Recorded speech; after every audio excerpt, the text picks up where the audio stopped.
Good evening ho sa inyong lahat, mga kapatid. Good evening po. Evening po. Good Good evening po, evening po, Pastor. Pastor. Okay. So, tayo po ay manalangin po muna bago tayo mag-start sa ating tatalakayin sa gabing ito sa Book of Matthew. Please join me in prayer. Aming Ama at aming Diyos, aming Panginoon, kami pong lahat ay nagpapasalamat sa iyo sa buhay at kalakasan na pinagkaloob mo sa amin. Salamat po at pinahintulot mo na kami ay mabuhay sa araw na ito at makaganap sa aming mga tungkulin at magawa namin ang aming mga trabaho. Salamat din po aming Ama sa oras na ito na ipinagkaloob mo sa amin upang kami ay magkasama-sama via online upang mag-aral ng iyong banal na salita. Kaya po sa oras na ito, kami humihiling sa iyo na bigyan mo kami ng kaliwanagan, ng karunungan at kakayahang umunawa at aming maintindihan mo na aming tatalakayin at pag-aaralan sa gabing ito. Tulungan mo po ako, aming Ama, ang iyong lingkod na tagapaghatid at tagapagpaliwanag. At ganoon din po ang aking mga kapatiran na tagapakinig sa gabing ito na nasa kani-kanilang mga tahanan. Salamat po aming Ama, sa iyo po ang pinakamataas na papuri at pagsamba at pagdakila at ang aming taus-pusong pasasalamat sa pangalan ni Yeshua. Amen and Amen. Share ko po sa inyo ang aking screen.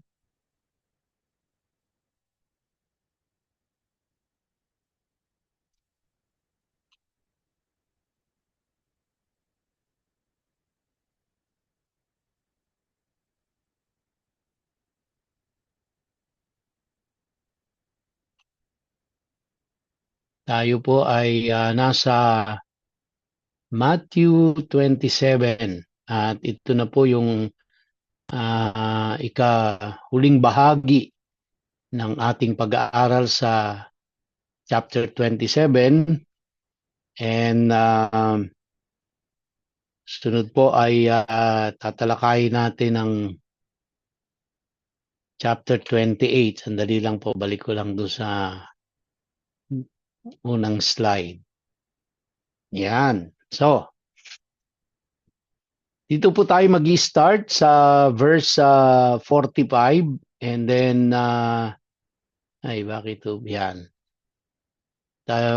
Verse 45 at tatalakayin po natin ito hanggang sa ating God willing matapos po natin ngayong gabi. In verse 45 it says, "Now from the 6th hour there was darkness over all the land until the 9th hour." So sa pagkakataon pong ito ay nakabayubay na sa krus ang ating Panginoong Hesus at siya po ay nakapako na. And in verse 46 it says, "And about the 9th hour Jesus cried out with a loud voice, saying, Eli, Eli, lema sabachthani." That is, my God, why have you forsaken me? And some of the bystanders hearing it said, "This man is calling Elijah." Now, nung pong first century, during the time na ang Panginoong Jesucristo ay naririto sa lupa, mayroon pong tatlong lengguwahe ang ginagamit nila. At ito po ay ang Hebrew, tapos meron pong isang dialect, at ito po ang Aramaic, and then yung Greek. So sa kanila pong mga normal daily conversation, ang una nilang ginagamit sa kanilang pag-uusap ay ang Hebrew, no? I'm referring to the Jews. Ginagamit nila ay Hebrew. And then from time to time, ginagamit po nila yung Aramaic, which is a local dialect. And minsan ginagamit nila ang Greek. So kaya panghuli po yung Greek. Dito po sa verse 46 na ito, habang nakapako ang Panginoong Jesucristo, ang kanya pong ginamit dito ay Aramaic, yung dialect. No? Hindi po Hebrew, hindi po siya Greek. Ang ginamit dito ay Aramaic. At ang sabi niya, Eli, Eli, lema sabachthani. And then binigyan ho tayo ng translation, that is, my God, why have you forsaken me? So yun ang ibig sabihin nun. Pero may mga bystanders, no? Yung mga nag-uusyoso doon po sa ginanap na crucifixion, nadinig nila yung sinabi ni Jesus Christ, no? Eli, Eli, lema sabachthani. Pero ang kanila pong pagkadinig ay ang tinatawag ni Jesus Christ ay si Elijah. Bakit to kaya napagkamalan nila na tinatawag ni Jesus Christ si Elijah? Well, una nga po, ang maaring isa sa mga dahilan doon, imbis na yung pong nadinig nila ay Eli, Eli, maaring ang nadinig po nila ay Eliha, Eliha. Na ito ay malapit po doon sa Elijah, no? Kaya ang dinig nila ay si Elijah yung tinatawag ni Jesus Christ. Now, bakit naman po si Elijah? Kasi sa mga Hudyo noong mga time na yan, hanggang ngayon po, ine-expect nila na si Elijah ay darating during the Passover. So remember, nung si Jesus Christ ay nakapako sa krus, it was the Passover. No? So kaya ang mga Hudyo hanggang ngayon, kapag sila po ay nagse-celebrate ng Passover, meron po silang inilalaan na pwesto kay Elijah doon sa kanilang hapagkainan. Yung kanilang tinatawag na na Seder meal ay nandoon, merong goblet of wine at saka meron pong may pwesto si Elijah doon sa kanilang hapagkainan. Merong bakanting upuan para kay Elijah. Tapos yun nga po, meron silang piniprepare na pagkain at saka yung wine para kay Elijah. Hanggang ngayon kaugalian yan ng mga Hudyo kasi naniniwala sila na anytime during the Passover celebration, darating si Elijah. So, and during the time that Jesus Christ was hanging on the cross, it was Passover. And so they thought na Jesus Christ was calling on Elijah. No? So yun yung nadinig ng mga nakikiusyoso doon. In verse 48, and sabi po rito, and one of them at once ran and took a sponge filled with sour wine and put it on reed and gave it to him to drink. So bakit to kaya binigyan si Jesus Christ ng maiinom, no? Yung sour wine. Actually, yung pong Greek word na ginamit dito na sour wine ay I think okos or oskos, na ang ibig sabihin po nun ay mumurahing wine. So, sa ibang translation po, ang inilagay ay vinegar pero mas appropriate po doon yung wine, hindi vinegar. So, bakit po binigyan ng wine? Well, unang-una, dahil nga hindi nila masyadong naintindihan kung ano yung sinasabi ni Jesus Christ, And it could be, ang reason po doon ay, siyempre, si Jesus Christ ay nabilad na sa araw, nagbuhat ng kanyang krus, at pagkatapos po ay dumaan siya sa flogging, and then he was hanging on the cross. Tuyot na yung kanyang bibig, yung lalamunan. So maaring nagdidikit na ho yung kanyang yung dila niya at yung ngalangala niya, kaya hirap na rin siya magsalita considering na nakabitin pa siya doon. So kaya maaring hindi siya masyadong maintindihan ng mga nag-uusyoso doon. And in order to to understand them, Jesus Christ, binigyan nila ng wine. And bakit po wine? Kasi because of the alcohol content ng wine. Kasi yung alcohol po ay tumutulong ito somehow para wag maramdaman ng isang nakapako sa krus yung pong hapdi, no? Yung kirot nung kanilang yung pain na nararamdaman nila, ay somehow ito ay makaramdam sila ng pamamanhid at hindi nila ito maramdaman. And alam mo natin, it was rejected by Jesus Christ, no? Kaya po kung ano-ano ng klaseng katuruan ang lumabas diyan, na lalo na yung mga yung mga nagsasabi na kaya talagang kahit tikim hindi sila titikim ng wine, kasi si Jesus Christ nga tinanggihan yung wine habang siya ay nakapako sa krus. But of course that's besides the point. We do not know, kasi wala naman din ho talagang paliwanag kung bakit tinanggihan ni Jesus Christ yun ba't hindi niya tinake yung wine na yun, ano?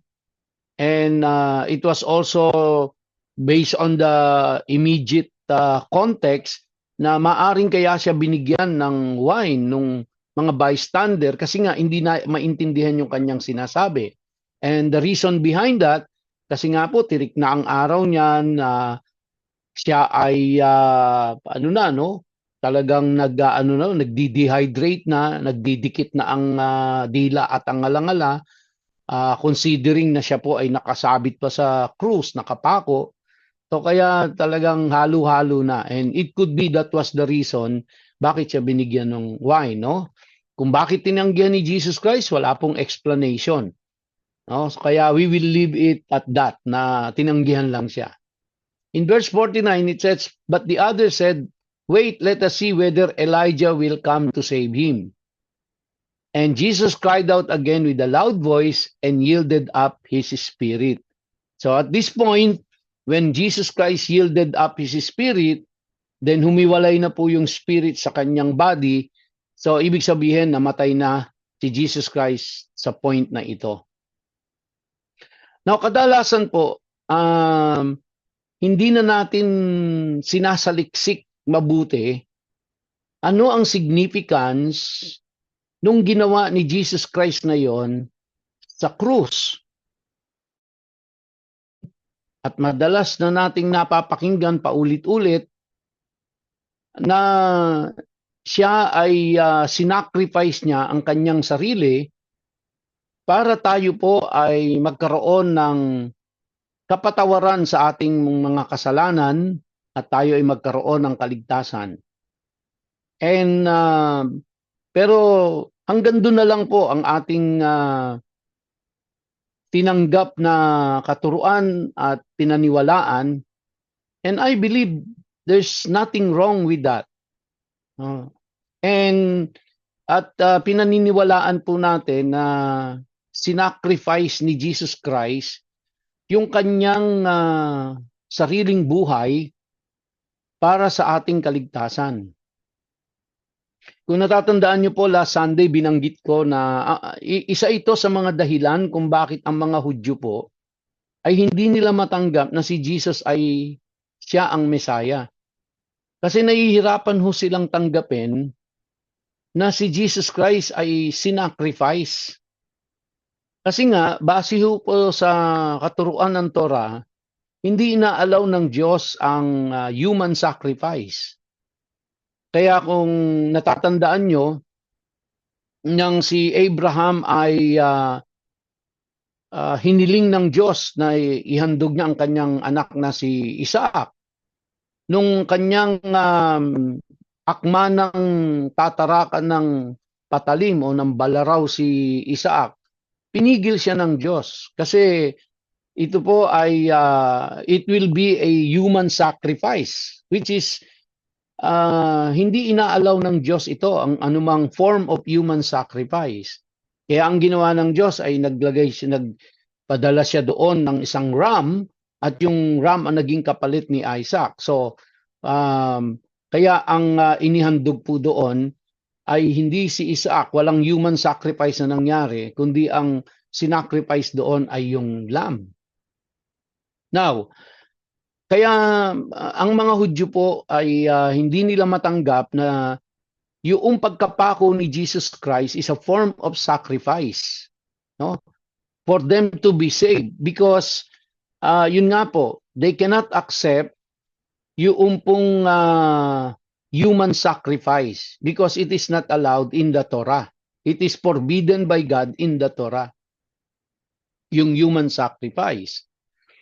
Kaya lang, pag tinignan natin ang New Testament, mababasa natin na supported na mga scripture sa Bible that Jesus Christ became our sacrifice. No? Jesus Christ became our sacrifice. So it is supported in the New Testament, it is supported in the scriptures na Jesus Christ became our sacrifice. Pero pag inunawa po natin kung ano ang ibig sabihin ng sacrifice sa Bible, syempre babalikan po natin yung pong Old Testament sacrifices nila. At maganda po kasi tinalakay na natin. So meron silang tinatawag na burnt offering, meron silang tinatawag na peace offering, meron silang tinatawag na sin offering. And yung sa burnt offering na yon, it involves animal sacrifices. So, kaya pagka tiningnan po natin, yun ang nagiging basihan natin, no? Yung Old Testament na yon. So, nag-sacrifice sila ng lamb, nag-sacrifice sila ng goat, nag-sacrifice sila ng bull. And kaya ikinukumpara natin si Jesus Christ, sarili. Pero paghambingin ho natin yung sacrifice na nagaganap doon sa Old Testament at saka yung na sinasabi nating sacrifice ni Jesus Christ sa cross. Tingnan po natin ang pagkakahambing at ang pagkakaiba.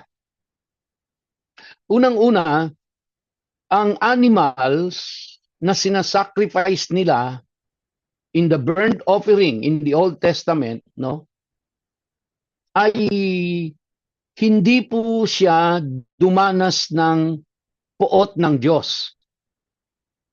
Okay? So nung sinacrifice po nila sinasacrifice po nila yung hayop, at that point in time when the animal is being sacrificed, hindi po siya dumadanas ng wrath of God at that point in time.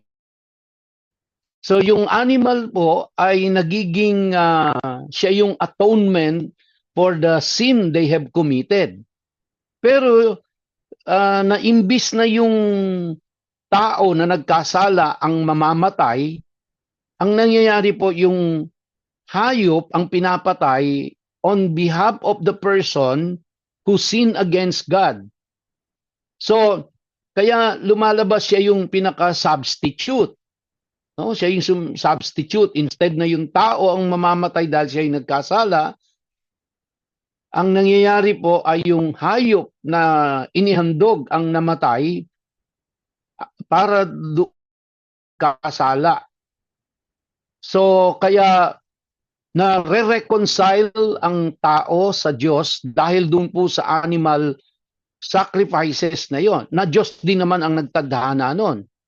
Pero, pag tinignan natin, yung animal na yon, hindi ho siya dumanas ng,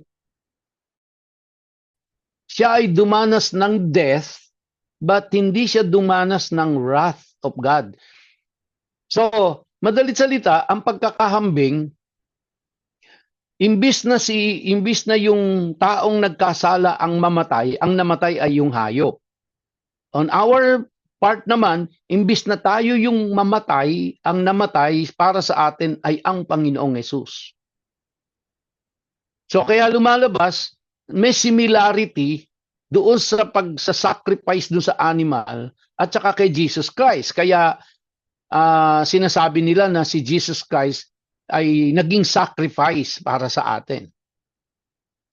Pero ang kaibahan po, yung animal hindi dumanas ng poot ng Diyos, hindi dumanas ng wrath of God. Pero si Jesus Christ, dumanas po siya ng wrath of God. Kaya kung natatandaan nyo, nung tinalakay po natin yung yugto na kung saan ang Panginoong Jesucristo ay nandoon sa Garden of Gethsemane at siya ay 3 beses na nanalangin sa Diyos Ama at ang kanyang panalangin ay if it is possible, take this cup away from me, but not my will, but let your will be done. 3 times na inulit ng Panginoon yon. And bakit ganun na lang kasidhi ang paghiling ng Panginoong Hesus to take the cup away from Him? Pero ganun pa man, nandoon yung kanyang full submission, sabi niya, but not my will, but let your will be done. It is because hindi po naging ganung kasidhi ang panalangin ng Panginoong Jesucristo to take that cup away from Him dahil natatakot siya doon sa flogging and sa crucifixion. Actually, kung natatandaan nyo, binanggit ko po doon, ang talagang ayaw na mangyari ng Panginoong Jesucristo sa mga oras na yon because the wrath of God will be poured on Him. No? Yung poot ng Diyos. At ano po yung poot ng Diyos? Yung poot ng Diyos na yun po ay yung tatalikuran siya. Iiwanan siya. Kaya doon po sa binasa natin kanina, yung kanyang yung kanyang mga huling pangungusap na sabi niya kasama dun sa 7 last word niya, ang sabi niya is, my God, why hast thou forsaken me? So at that point in time, Jesus Christ is suffering the wrath of God. No? The wrath of God. Bakit naman ho ganoon? Bakit ginawa ng Diyos Ama sa kanya yon? Now, sabi po sa 2 Corinthians chapter 5 verse 21, you can check that out, no? 2 Corinthians chapter, for our sake He made Him to be sin who knew no sin, so that in Him we might become the righteousness of God. Ulitin ko po yun, sabi diyan, for our sake, no? Para daw po sa ating kapakanan, He made Him to be sin. So sino yung He dito? God the Father. Sino yung Him? Si Jesus Christ. So, for our sake, He made Him to be sin who knew no sin. Sa iba pong translation, ang sinasabi, for our sake, is sin offering. Pero actually sa original Greek manuscript, wala po yung word na offering. Kaya ito po ay sa ESV tama ito no? Ang sabi, for our sake, He made Him to be sin. Sa madalit salita po, si Jesus Christ po, kaya dinanas niya yung poot ng Diyos, no? Dinanas niya yung poot ng Diyos sapagkat yung kasalanan ng buong sangkatauhan ay ipinataw sa kanya. No? Kumbaga po, the sin of humanity was imputed upon Jesus Christ. Kaya siya yung naging kasalanan, hindi lang siya naging sin offering or inihandog para sa ikatutubos ng kasalanan, kundi siya mismo ay naging kasalanan.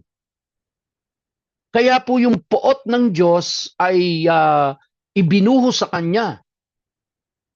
No? Kaya yung pagkakaiba po nung sa hayop, yung sa hayop, hindi po sila naging kasalanan para dun sa tao na nagkasala, kundi binayaran lang ng kamatayan, kasi nga ang kabayaran ng kasalanan ay kamatayan, kaya binayaran lang nung hayop yung kamatayan na dapat para sana doon sa nagkasala. Pero hindi siya naging kasalanan para doon sa taong nagkasala. Ang pagkakaiba po sa Panginoong Jesucristo, no, yung buhay niya ay inihandog niya. Siya ang namatay para sa atin, para hindi tayo ang dumanas nung capital punishment na death, kundi siya yung dumanas nun. But at the same time, siya po ay naging kasalanan para sa atin. Kaya po, yung poot ng Diyos ay ibinuhos sa Kanya dahil po doon. So, kaya yun po, no? Kaya pag tiningnan natin, masyadong mababaw kapag tiningnan lang natin si Jesus Christ na siya ay naging sin offering. Hindi po, siya po ay naging sin. No? Bagamat siya ay walang kasalanan, pero siya ay naging kasalanan. Kaya siya ang dumanas ng poot ng Diyos. Kaya nga ako natatandaan yun sa mga nakaraang pag-aaral natin, na tayong mga mananampalataya, hindi tayo dadanas ng poot ng Diyos, hindi tayo dadanas ng wrath of God. Pwede tayong dumanas ng persecution or tribulation, pero hindi tayo dadanas ng wrath of God. Kasi nga po, ibinuhos na ng Panginoong Diyos Ama sa kanyang kaisa-isang anak na si Jesucristo ang kanyang poot, dahil si Jesus Christ hindi lang siya naging sin offering, hindi lang niya inako ang kaparusahan na kamatayan para sa atin, kundi siya mismo ay naging kasalanan. No? Now, kaya kakaiba po si Jesus Christ, hindi natin siya talaga totally pwedeng ihambing sa animal sacrifice na ginawa doon sa Old Testament. No? Hindi po siya mataas na uri ng animal sacrifice. Hindi po siya ganoon. Kakaiba po talaga ang Panginoong Jesucristo. Now, another thing na gusto ko pong bigyan ng emphasis dito, mga kapatid, sinasabi natin na si Jesus Christ ay naging Passover. Di ba? Naging Passover si Jesus Christ natin. Which is, ang reference natin dyan ay yung Old Testament ulit sa Book of Exodus, na kung saan ang mga Hudyo, nung sila ay nasa Egypt for 400 years, at dumating na yung panahon na sila ay palalayain ng Diyos sa kanilang pagkaalipin, ipinag-utos ng Diyos sa kanila na sila po ay pumatay, no, ng lamb, at pagkatapos yung dugo nito ay ipahid nila sa mga lintel ng kanilang mga doorpost, ng kanilang mga pintuan, at kapag dumating na ang kamatayan, ang pagpatay ng Diyos sa mga firstborn, ay hindi sila lahat na naglagay ng dugo doon sa kanilang lintel or sa doorpost ng pintuan, ay hindi po sila, hindi mamamatay ang kanilang mga panganay na anak. So, kaya pag tinignan natin kung si Jesus Christ ay Passover natin, tingnan natin kung ano ba ang tulad nito doon sa Old Testament na siya doon sa Passover lamb. Now, pag titingnan po natin yung Passover lamb doon, hindi siya sacrifice. Hindi po siya sacrifice, hindi siya form of a sacrifice. Bakit to? Kasi, di ba, nung pinatay nila yung hayop at ipinahid yung dugo doon sa pintuan, ano po ang ginawa nila doon sa hayop? Ipinaluto ng Diyos sa kanila at ipinakain ito sa kanila. So kaya kung titingnan po natin, yung Passover lamb na yon, siya po ay naging symbol of protection. No, symbol of protection. Kaya hindi at yung pundugo na ipinahid nila is symbolic of their obedience. Kaya pag tiningnan po natin, yung Passover lamb na yon, hindi po siya animal sacrifice. Siya po ay symbolic of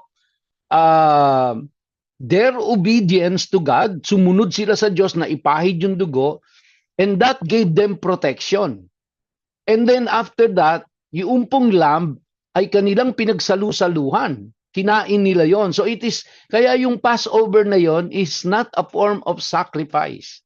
So kaya si Jesus Christ po, pag tiningnan natin as a Passover natin, Jesus Christ is not a Passover sacrifice.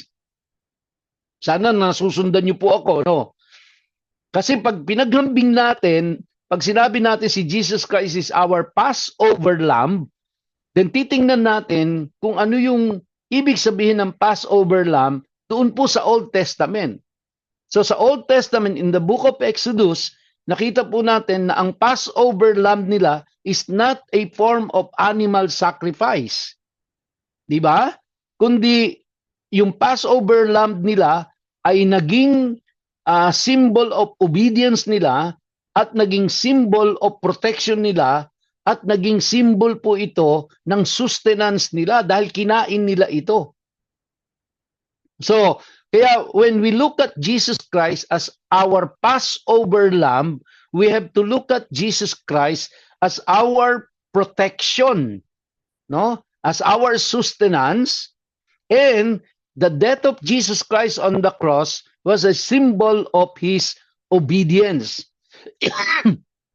And our belief in him, our faith in him is a sign of our obedience to God when we put our trust in him. So kaya titimbangin ho natin yon, no? Pag sinabi nating Passover lamb si Jesus Christ, hindi siya sacrifice. Pag tiningnan naman natin siya as a sacrifice, which is again, sabi ko nga po, it is supported in the scriptures na talagang siya ay sacrifice. Pero hindi po siya pwedeng ihambing na sacrifice na katulad nung hayop na sinasacrifice nila bago sila pumasok doon sa kanilang courtyard at bago pumasok yung mga priest doon po sa holy place.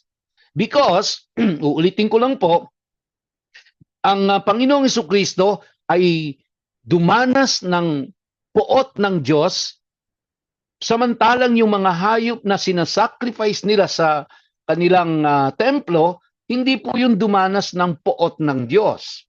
Pero naging kapalit sila doon sa dapat na buhay nung tao na nagkasala. Sila yung namatay imbis na yung tao.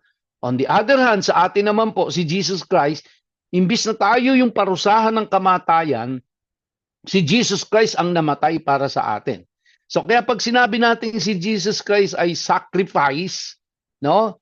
Sacrifice, again, ulitin ko po, hindi natin siya pwedeng ihambing doon po sa sacrifice na animals. Kaya si Jesus Christ is not a higher form of animal sacrifice. Very unique, no? Very unique yung ginawa ng Panginoong Jesucristo. And what we could say, mga kapatid, yung hindi natin kayang gawin, ginawa ng Panginoong Yesus para sa atin. Okay? Kaya medyo ano lang ho, medyo wag nating masyadong laliman yung pong pagtingin natin sa sacrifice na ginawa ni Jesus Christ na katulad nung sa hayop, no? So ibang-iba po 'yon, ibang-iba ang pangyayari doon. And I have explained already, pati po doon sa Passover, no? Tandaan niyo po, yung Passover na 'yon, si Jesus Christ ay hindi naging sacrifice doon sa Passover. Kasi yung Passover nila, pag tiningnan natin sa Old Testament, hindi po yun animal sacrifice. No? Hindi po yun na form of animal sacrifice. Kasi ang animal sacrifice nila ay nag-start pa ito during saan po? Nung nasa wilderness na sila. Nung meron ng templo, na meron ng tabernacle. Okay? So, yan po mga kapatid. So, I hope I was able to expound a little bit kung ano po yung significance nung si Jesus Christ ay nagsabi ng, my God, why hast thou forsaken me? And then in verse 50, and Jesus cried out again with a loud voice, no, and yielded up his spirit nung namatay siya. So, I hope I have expound a little bit on that. Verse 51, ito po, magandang talakayin to. Dito na ako magtatapos. I still have 10 minutes. And behold, the curtain of the temple was torn in two, from top to bottom, and the earth shook, and the rocks were split. The tombs also were open, and many bodies of the saints who had fallen asleep were raised. Sorry po. Now, nung namatay ang Panginoong Jesucristo, mga kapatid, tingnan niyo po, yung pong mga libingan ay nabuksan, at meron pong mga tao na nabuhay na magmuli. No? Yun po yung sabi dyan eh. Sabi sa verse 53, and coming out of the tombs after his resurrection, they went into the holy city and appeared to many. So, nung ang Panginoong Jesucristo po ay namatay, no? Ay may mga patay na mga tao na nabuhay na magmuli, pero nabuhay lang silang magmuli nung nag-resurrect na si Jesus Christ. At sila po ay pumunta doon sa Jerusalem at nagpakita sila sa mga tao. Na kung ano po kung ano po 'yon, kung papaano yung kung ano, hindi ko rin po alam. But this is something phenomenal, no? At wala naman pong explanation kung bakit nangyari 'yan. Pero ito po yung isa sa mga pangyayari nung namatay ang Panginoong Jesucristo, na may mga patay na nabuhay at sila po ay nagpakita sa maraming tao, and possibly kilala sila ng mga tao na pinagpakitaan nila. Ano po ang paliwanag dyan? Ano ang dahilan? Wala hong ipinaliwanag ang Biblia. At yung pong mga paliwanag na mababasa natin ay sinulat ng mga Bible scholars, ng mga theologians, lahat po yun ay speculation. No? Yun po ay based lang sa kanilang mga assumption. Pero sa totoo po, walang explanation yan anywhere in the Bible kung bakit ito nangyari yan. Verse 54, when the centurion and those who were with him, keeping watch over Jesus, saw the earthquake and what took place, they were filled with awe and said, truly this was the Son of God. Now, bibigyan ko po ng emphasis ito, mga kapatid, at babalik tayo mamaya doon sa naunang mga talata. When the centurion and those who were with him, ibig sabihin marami sila. No? Hindi lang isa, hindi lang yung centurion. Kasi sabi diyan, when the centurion and those who were with him, keeping watch over Jesus, okay, saw the earthquake and what took place. So, lumindol at may mga pangyayaring naganap. Ano po yung mga pangyayaring naganap? No? Sabi diyan, they were filled with awe and said, truly, this was the Son of God. Isa sa mga pangyayari na kanilang nasaksihan, hindi lamang po yung lindol. No? Hindi lamang po yung lindol. Isa sa mga pangyayari na saksihan nila dito, mga kapatid, babalik po ako doon sa verse 51. Kasi ang sabi sa verse 51, and behold, the curtain of the temple was torn in two, from top to bottom, and the earth shook, and the rocks were split. Sa matagal na panahon po, mga kapatid, ay pinaniwalaan natin, di ba, na yung curtain na nahati mula sa taas hanggang sa baba ay yung pong curtain doon po sa naghihiwalay sa Holy of Holies at saka sa Holy Place. Now, I suppose lahat po kayo familiar na doon sa loob ng templo. Na alam natin na yung templo ay meron dalawang chambers. Yung isang chamber ay nandoon ang Ark of the Covenant. At ang tawag natin doon sa chamber na yon ay Holy of Holies, at ang nakakapasok lang doon ay ang high priest. At nakakapasok lang siya doon once a year during the Yom Kippur. At merong malaking kurtina yon na naghihiwalay doon sa holy place. Yung holy place naman po, mga kapatid, ay alam natin, nandoon yung menorah, nandoon yung table of showbread, nandoon yung altar of incense, no? At ang nakakapasok lang po doon ay ang mga priest. No? Ang nakakapasok lang po doon ay ang mga priest. So, ang high priest sa Holy of Holies, ang mga priest doon po sa holy place. Well, ang naghihiwalay naman doon po sa courtyard at saka doon sa holy place ay meron din pong curtain.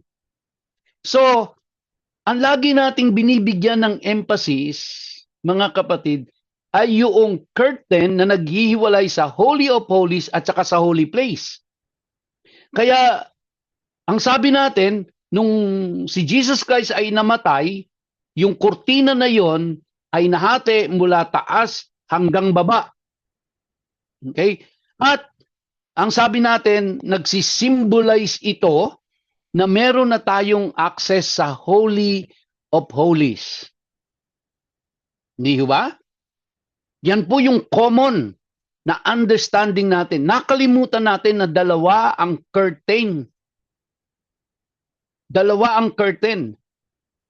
Now, yung pong location na kung saan ipinako si Jesus Christ, na kung saan nandoon yung mga centurion at yung kanyang mga kasama, tanaw na tanaw po nila doon ang templo. Now, yung templo po na yon ay inimprove ni Herod. Kaya siya ay naging isa sa mga wonders of the world. Kaya siya ay dinadayo. Dinadayo yung lugar na yun para makita nila yung templo na yon na inimprove ni Herod. Pinaganda ng gusto yun. Kaya niya pinaganda ng gusto yun dahil gusto niyang makuha ang loob ng mga Hudyo para wag magrebelde laban sa kanya at wag siyang matanggal sa pwesto. Now, from the place where Jesus Christ was crucified, tanaw ng mga Hudyo yung pong templo na yon. At ang natatanaw po nila dyan during that time is the curtain na naghihiwalay doon po sa courtyard at saka doon sa holy place. Yung curtain na nasa Holy of Holies, hindi po nila nakikita yon. Kaya babalik po ako doon sa verse 54. Ang sabi diyan, when the centurion and those who were with him keeping watch over Jesus saw the earthquake and what took place, they were filled with awe and said, truly this was the Son of God. So here is the analysis. So, kaya nung lumindol, nakita po nila na yung pong pinaka-lintel noong templo na kung saan nakasabit po doon ang tone-toneladang mabigat na kurtina, yun po yung nabiyak. So, kaya ang napunit na kurtina ay hindi po yung kurtina na nasa Holy of Holies, kundi yung kurtina na naghihiwalay sa holy place at sa courtyard na kung saan siya yung kita sa labas. So, ito po yung analysis ngayon. Kasi, kung ang napunit ay yung kurtina doon po sa Holy of Holies at nabuksan yung kurtina ng Holy of Holies, then ang sinisimbolize daw po nun ay nagkaroon tayo ng access sa Holy of Holies. Ang may access lang sa Holy of Holies ay high priest. So, kung madalit salita, kung yun ang napunit, at tayo ay may access na sa Holy of Holies, then dapat ang itinawag sa atin ni Paul, tayo ay mga high priest. Pero hindi po, ang tawag ni Paul sa ating mga believers ay priest, hindi high priest. Tayo ay mga priest at hindi high priest. Sa madaling salita, yung pong kurtina na naghihiwalay sa holy place at saka doon sa courtyard, yun ang napunit from top to bottom na nakita, nasaksihan ng mga centurion at ng mga kasama nila kasi yun ang kita sa labas. Ang sinisimbolize daw po nun ay yun ang nagsisimbolize na tayo ngayon ay pwede nang pumasok sa holy place dahil tayo ay mga priests of God at hindi tayo mga high priest. So, medyo mga kapatid, kaya sabi ko po sa inyo, iba ang thinking, no? Iba ang pinanggagalingan ng mga Hudyo sa pag-intindi nila sa salita ng Diyos. And that's how they look at it. Hindi po yung kurtina ng Holy of Holies ang nahati from top to bottom. Otherwise, kung yun daw po ang nahati, ibig sabihin tayo na mga Gentiles na naging believer, nagkaroon tayo ng access sa Holy of Holies, therefore, dapat ang tawag ni Paul sa atin sa mga letters niya, tayo ay mga high priest. Pero hindi. Ang tawag ni Paul sa atin ay mga priest. Dahil ang napunit na kurtina ay hindi yung kurtina dun sa Holy of Holies, kundi yung kurtina dito sa may holy place. Kaya nagkaroon tayo ng access doon sa holy place na kung saan ang meron lang access doon ay ang mga priest. Kaya tayong mga believer, Gentile believers, tayo ay in the eyes of God, lahat tayo ay mga priest na binigyan na ng access doon sa holy place but not doon sa Holy of Holies. Dahil bakit to? Kasi sa ngayon, ang high priest natin ay walang iba kundi si Jesus Christ. At walang pwedeng ibang mag-access sa Holy of Holies kundi ang high priest lang. Ang mga priest hindi pwedeng mag-access sa Holy of Holies. And sa time po natin ngayon, si Jesus Christ is our high priest. At hindi po pwede na tayong lahat ay high priest. Dahil iisa lang ang high priest natin ngayon na walang iba kundi ang Panginoong Hesukristo. So mga kapatid, hanggang dito na lamang po muna. And pag-isipan nyo po yan sa buong magdamag at hanggang bukas. And then, syempre po, sa susunod na Biyernes ay magandang discussion yan sa inyong mga small group discussion. So God bless us all mga kapatid. And tayo po ay magsasara sa panalangin.